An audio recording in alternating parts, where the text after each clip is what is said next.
what are you doing to create a culture of change in your team and your organization? I want to share a success story today because I'm here at beautiful Crown Perth. I was speaking at a conference and I did my keynote presentation, and somebody came up to me at the end of it and she said to me, "You may not remember me, but you worked with our team, extended leadership team, a few years ago, and you gave us an idea about innovation and change that has worked really well."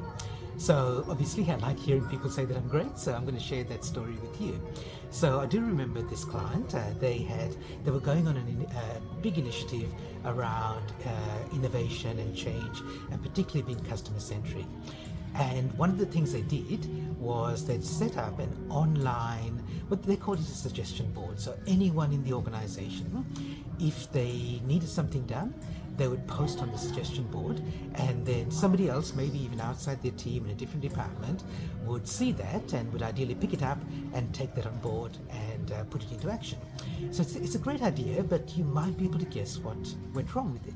What they found was lots of people were submitting ideas and submitting requests, but very few people were taking them.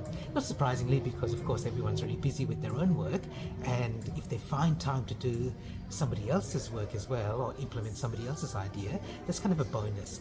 So this team were looking at getting rid of their suggestion board, and I said, well, instead of that, now that you've got the technology already on there, you've got this online bulletin board, why don't you change it and use it as a way for people to submit success stories, things that they've done, they've tried out, and they went really well.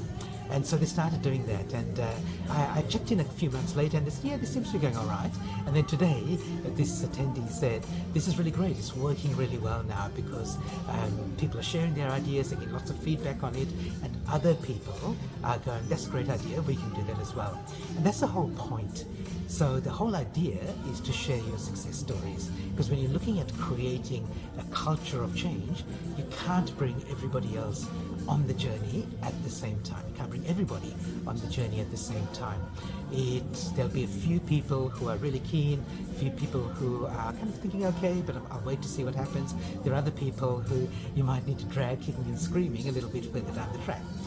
But one of the things you can do is share success stories, so lots of people see examples of people trying things and succeeding with them. This is not my idea originally. It came from a book called Switch by Chip and Dan Heath, and they have these 9 principles of making change happen. And the first one they talk about in the book is this one here. It's called Find the Bright Spots. Find examples of people doing things right. And whatever you want to change, find examples of people doing that and then share them, highlight them, showcase them. And this is one of the best things that you can do, especially when you're starting any sort of change process with your team and in your organization. So if you'd like to have more ideas like this, I'm running an online presentation soon. It's free, it's public, it's open to everybody. I'm calling it Keep the Change, and it's all about building that culture of change in your team. Absolutely, if you've got some big change initiative, you need to do from the top down, but also think about doing it from the bottom up, because it's one of the most important skills that we all need for the future, to be adaptable, to be flexible, to be our change agents, our own change agents in our professional role, in our personal life, in our team, and in our organizations. So come along to my presentation. It is open to everyone, so please feel free to invite others in your team and your network as well. I'll see you in the future.